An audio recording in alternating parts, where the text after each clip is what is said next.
legs.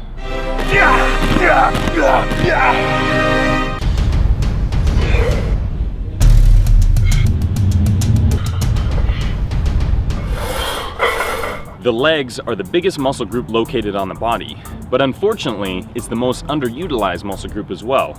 A lot of people step in the gym and are very wary about working the legs because it's hard, but hard work pays off because you don't want those chicken legs, right?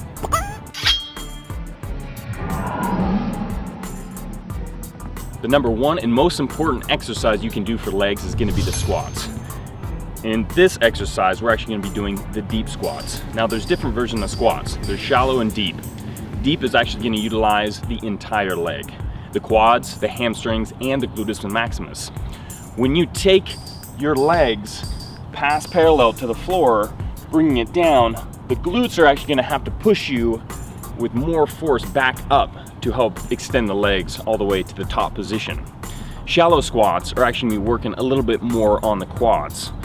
You want your feet about shoulder width, toes slightly pointed out in a comfortable position. When you're bringing it back, just imagine you're sitting down in a chair, making sure your knees are in line with the toes, coming all the way down, lower back straight, lifting up with the chest, pressing through the heels. You don't want to come up on the toes too much because what that's going to do is put too much pressure on the knees. When you do an ass to the grass squats, it can put pressure on the knees, but if you do it right, you'll be safe.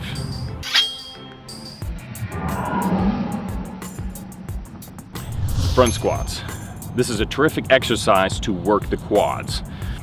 What you're gonna be doing is instead of a rear loaded squat, we're actually gonna be a front loaded squat. So it's resting right below the neck, arms crossed, keep the chest up, exact same positioning when you do a regular squat, coming all the way down, coming up, pushing through, nice flexion in the top position.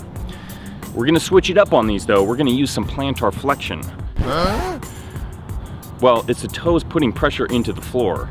Just imagine you're planting a seed into the ground. Easy to remember. So next time when you do front squats, use the plantar flexion, keeping more pressure on those teardrops. What? It's the vastus lateralis and medialis muscles that insert into the knee joint. As you can tell, it's a lot easier to remember teardrops.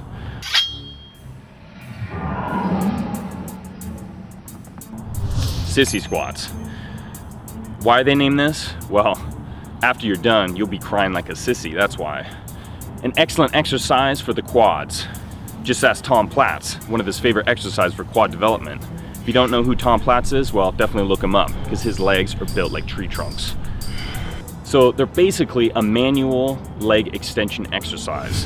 What you're gonna be doing is you're gonna be having your feet right shoulder width apart, and you can either do it with just body weight or you can put a 25 or a 45 pound plate on your chest.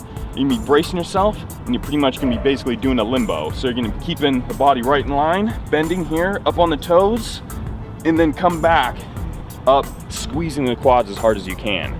The lower you go, the more stretch you're gonna get in the muscles, and in the top position, make sure you flex the quads as much as you can. Bring out a lot of detail, those quadriceps, and building those teardrops. Boom.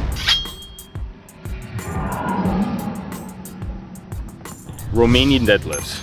It's a very similar exercise to straight-legged deadlifts, but with a few key changes. This exercise is to help isolate the hamstring development. So here's how it's done. You do about shoulder width apart on your feet. You're gonna get knees slightly bent. You're gonna start at the top position here. You're gonna bend down, keeping the lower back as straight as possible, getting a full stretch in the hamstrings coming down, keeping the chest up, shoulder blades locked and back together. Go as low as you possibly can, and then you're gonna bring it up to the top position here. So the hips are moving from the back position, and then you're gonna be lifting up to the forward position here.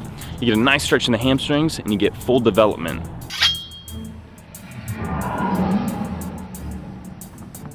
Leg press. An excellent exercise to go super heavy for those legs and help isolate them. It's gonna take the lower back and the core out of the equation. So you're pretty much focusing just on the quads, hamstrings. Here's a few things you want to remember of what not to do in leg press. One, you'll see a lot of guys put their hands on their knees and pretty much be doing a press with their chest and their shoulders and their triceps. That's a big no-no, because what happens is it takes a lot of pressure off the legs and the upper body's doing a lot of the work. Another thing is you want to make sure you keep the pressure through the heels. That way you're getting the full benefit of the exercise. Another key tip is you don't want to go too low That way, your hips are actually going to be rotating off the mat and putting too much pressure on the lower back. So these 5 different exercises we just went over are some of our favorites. Leg development is very underutilized, but it shouldn't be. Legs have a variety of different benefits, some including hormone regulation, higher amount of calories burned per hour. So next time you step in the gym, make sure you hit those legs and hit them right. I'm counting on you. Good luck.